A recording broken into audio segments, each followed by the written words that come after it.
ये जाल है, इसका छल है, पर मैं इसके बहकावे में नहीं आऊंगा।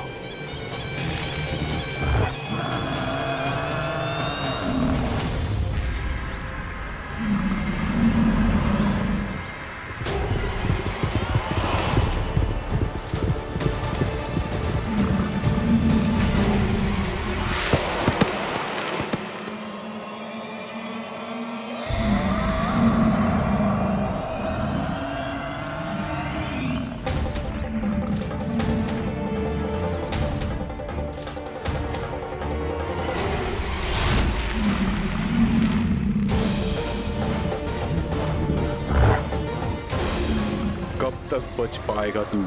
और स्वयं बच भी गया तो इन बालकों के प्राणों की रक्षा कैसे करेगा? यदि तू अपनी हार स्वीकार नहीं करेगा तो इन सबको अपने पांव के नीचे कुचल दूंगा मैं।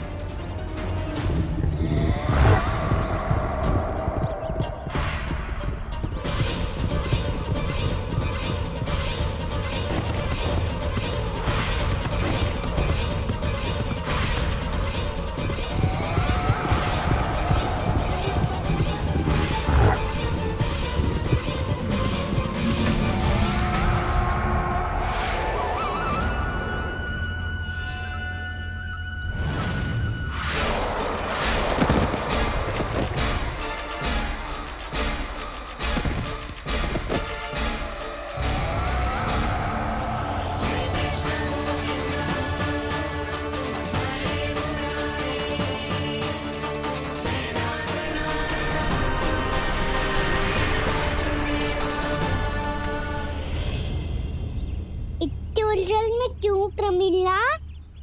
रामीला, पर मैं तो वत्सासुर हूँ। अब हो, पर वत्स से पहले तो प्रमिला थे, माँ भली असुर। तो फिर मैं वत्सासुर कैसे बना प्रभु? एक बार तुम माँ ऋषि वशिष्ठ के आश्रम गए थे। यक्षो, गंधर्वो और देवताओं तक को पराजित करके जिसने अपने अधीन कर लिया, वो मुरुपुत्र प्रमिलासुर आपके द्वार पर खड़ा है। महर्षि वशिष्ठ स्वागत नहीं करेंगे? द्वार पर खड़ा व्यक्ति देवता या असुर नहीं होता है प्रमिला, वो तो बस एक अतिथि होता है, और अतिथियों का स्वागत करना हमारी परंपरा है। आओ। पर वो नहीं जानते थे, अभिमान तुम्हारे विवेक को निकल चुका था। आपने हमारा स्वागत तो कर लिया महर्षि, परंतु यहाँ तो हमारे बैठने के लिए उचित स्थान तक नहीं है। हे माता नंदिनी, असुर राज के लिए आसन की व्यवस्था कीजिए।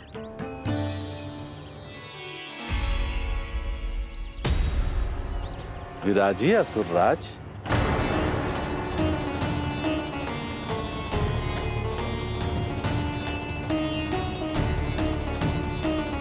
अब जब आपने मुझे बैठने के लिए कहा ही है, तो भोजन की व्यवस्था तो होनी ही चाहिए। अतिथि तो ईश्वर स्वरूप होते हैं प्रमिला, और उनकी इच्छा पूरी करना हमारा कर्तव्य है। हे माता नंदिनी, मेरी विनती स्वीकार करें।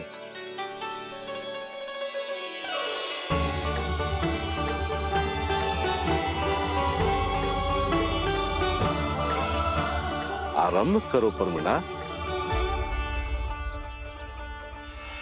ये तो बहुत ही चमत्कारी गाय है, किसी भी मूल्य पर इसे प्राप्त करना ही होगा मुझे।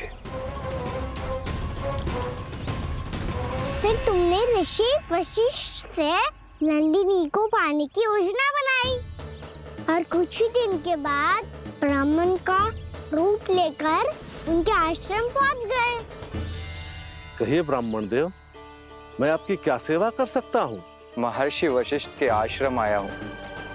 रिक्त हाथ वापस लौटना तो संभव ही नहीं है। ईश्वर की कृपा से आपके मन में जो है वो सब मिलेगा। अपनी इच्छा प्रकट कीजिए ब्राह्मण देव। तो महर्षि, ये गाय मुझे दान में दे दीजिए। गाय मुझे दान में दे दीजिए। किस सोच विचार में पड़ गए महर्षि? क्या आप ब्राह्मण की इच्छा पूरी किए बिना ही उसे आश्रम से लौटा देंगे? किंतु इस ढोंगी के कुचक्र में मत फंसिए महर्षि। ये ब्राह्मण नहीं, असुर प्रमीला है, जो छल में मुझे आपसे छीनने आया है। छल, मेरे साथ छल करता है दुष्ट। तुझे इस कपट का दंड अवश्य मिलेगा। माता नंदिनी, इसके कुकर्म का फल दीजिए। तूने एक दिव्य गाय को पाने के लोभ में अपना वेश बदला था। अब मैं तुझे श्राप देती हूँ, तेरा वेश सदा सदा के लिए बदल जाएगा। इसी क्षण से गाय का बछड़ा अर्थात वत्स बन जाएगा तू वत्सासुर, बन जाएगा तू वत्सासुर। ये क्या हो रहा है मुझे?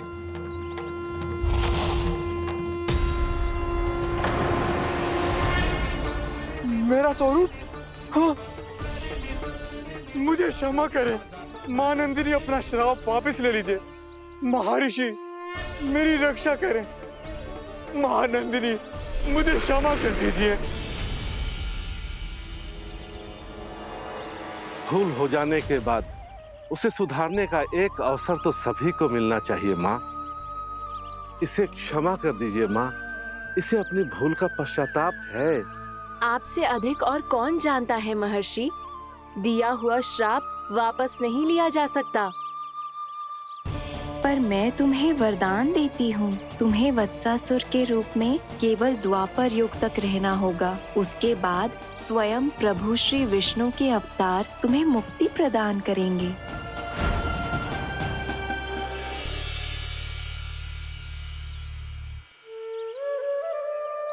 मुझ जैसे मूर्ख अभिमानी दुष्ट को भी आपने मुक्ति प्रदान की प्रभु।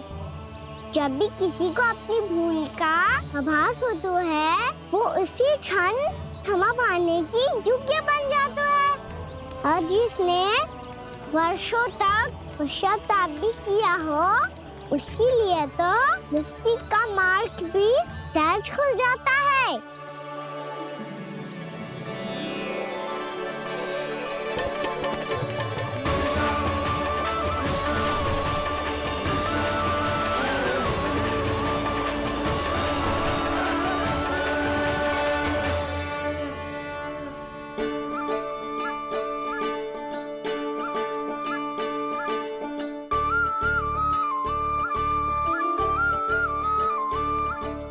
यशोदा,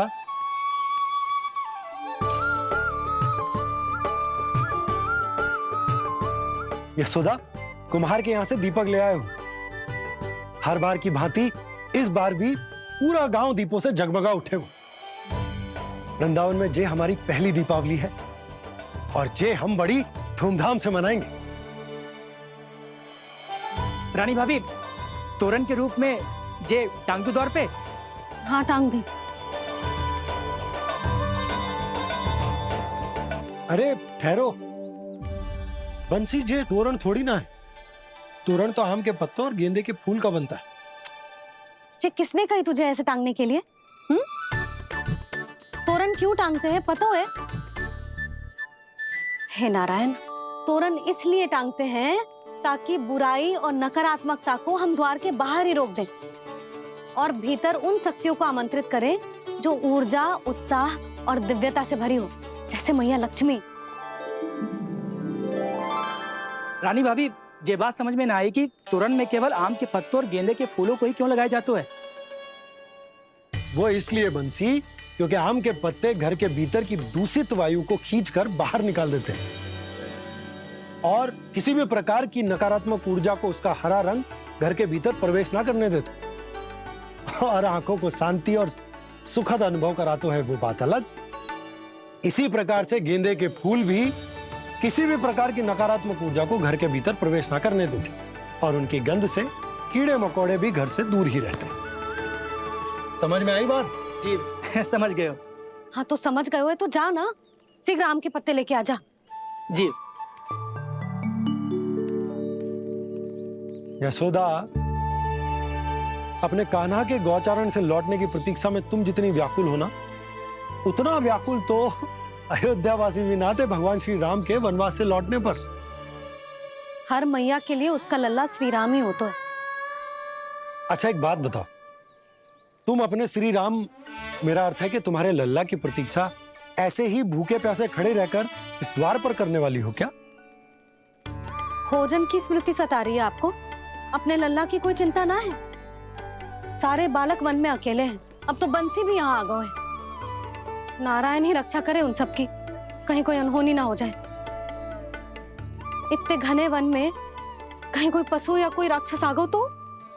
अभी तो कह रही थी कि तुम्हारा लल्ला श्री राम है। अरे श्री राम तो 14 बरस का वनवास काटकर सुरक्षित अपने घर लौट आए थे। तुम्हारा लल्ला तो सवेरे गया है गौचरण को, गोधूली के पहले वापस आ जाएगा। चिंता मती करो यशोदा, अकेले रहकर सब संभालेगो तभी तो हर परिस्थिति का सामना अच्छे से कर पाएगो।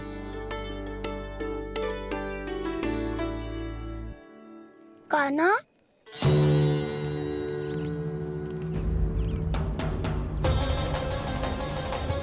अब की बार तो पूरा फंस गया। अब इस स्थिति को कैसे संभालूं? जी कैसे हो? जी वत्स तो हमारो ना है। जी वत्स तो है ही ना। जी तो एक बहुत भयानक राक्षस लग रहा है। राक्षस? सच्ची बता कान्हा, जे तूने तो ना कियो? ठहर जा कान्हा, हम घर लौट जाएंगे। अब पहरा देने की मेरी बारी है। आप जाओ और विश्राम करो। वन में आने से लेकर अब तक जो भी हुआ है सब तुम्हारी योजना का ही भाग है, और अब ये भी तुमने ही किया है ना कान्हा? मुझे आप नहीं पहचानोगे तो और कौन पहचानेगा दाऊ? पर अब समझ ही गए हो तो बस देखते ही मत रहो, सईठा भी करो, स्मरण करो क्या है मेरा सत्य। स्मरण करो? मैं कौन? बोल कान्हा, सत्य बता। तू नहीं करो अजय? इतना बड़ा वत्स, बल्कि वत्स भी नहीं, इतना बड़ा राक्षस और इतना छोटा सा कान्हा। उज्जवल अपने बड़बोलेपन में कुछ भी बोलने लगते हो तुम। भला कान्हा में इतनी शक्ति कहाँ जो इतने बड़े राक्षस की ये दशा कर पाए? तो फिर ये किसने करो जे? ये कार्य तो बस श्री नारायण ही कर सकते हैं, है ना कान्हा? इतनी क्षमता तो उन्हीं में हो सकती है, पर सखाओ इसके बारे में गांव में किसी को पता ना चलना चाहिए। क्यों? क्योंकि यदि हमारे माँ को पता चल गया कि यहाँ कुछ ऐसा हुआ है तो फिर कल से हम में से कोई भी यहाँ ना आ पाएगा। तो फिर गांव में ही खेलना छुपन छुपाई। उन सब का तो केवल वन आना बंद होगा, पर मेरी मैया तो मुझे घर से बाहर निकलने ही ना देगी। नाना, हम किसी को कछु ना बोलेंगे, है ना सखाओ? हाँ। क्या होगा हो सकता? तो हाँ क्यों ना कह रहा है? क्योंकि हम यदि वन में आते ही रहे और ऐसे भयानक राक्षस या पशु ने हम पर फिर से आक्रमण कर दिया तो कान्हा, है ना? मेरे कहने का अर्थ है कि श्री नारायण है ना, जैसे उन्होंने आज हमारे प्राणों की रक्षा की, भविष्य में भी वही करेंगे। तो चलो और सारे के सारे खाद होली का समय हो गया है, वापस चलो चाहिए। मना तो कर दिया है, पर ये सब मानेंगे यदि इनमें से किसी ने भी भैया के सामने मेरा पेट खोल दिया तो?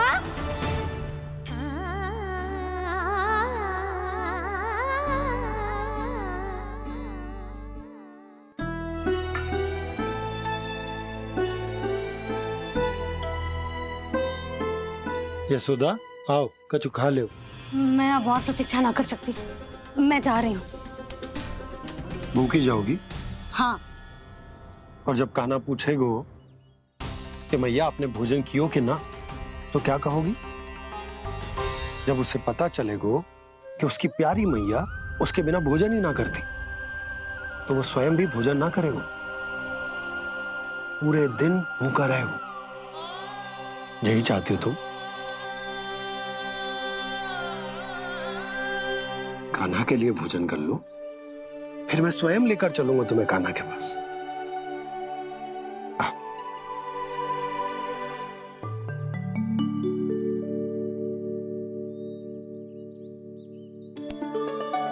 आपने कान्हा का नाम लियो है, इसीलिए खा रही हूँ।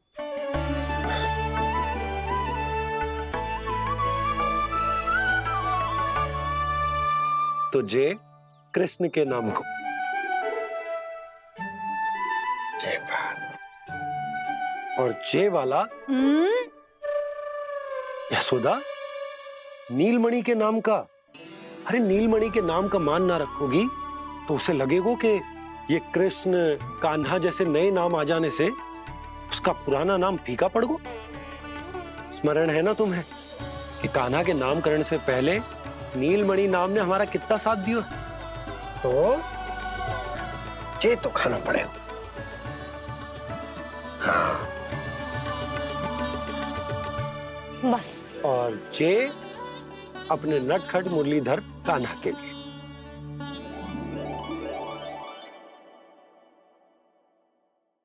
लल्ला का नाम ले लेके आपने पूरा भोजन करा दियो। अब चलो, ले चलो मुझे उसके पास। आपने कही थी ना? हाँ यशोदा, ये लो।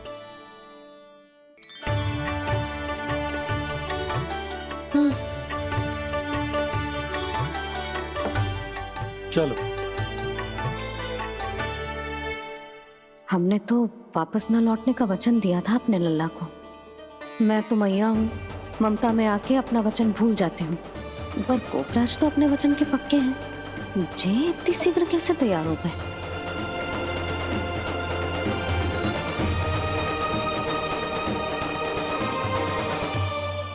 मरण है ना, आज जो हुआ है उसके बारे में कोई एक शब्द भी ना बोलेगा, समझ गए?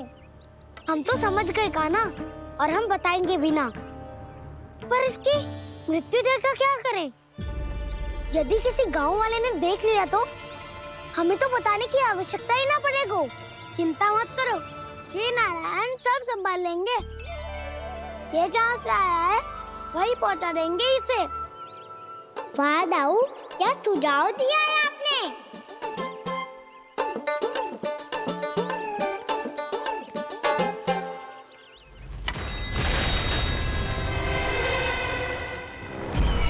देखना तुम दोनों, जो कोई नहीं कर पाया वो वत्सासुर करके दिखाएगा, बद्ध कर देगा मेरे उस शत्रु का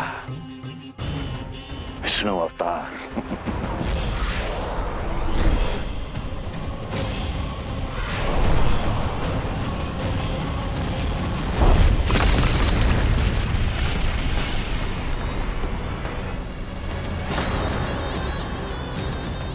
वत्सासुर!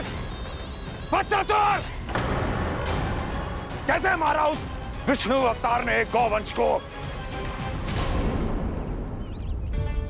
तुमने वत्स का अर्थात गोवंश के जीव का वध किया है कान्हा? नहीं दाऊ, मैंने तो राक्षस वत्सासुर को मोक्ष दिया है।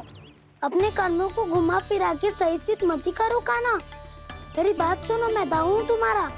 वो जो भी था पर था तो गोवंश से ही ना। तुमसे उसकी हत्या हुई है और तुम्हें इसका प्रायश्चित करना ही चाहिए। ऐसे करूं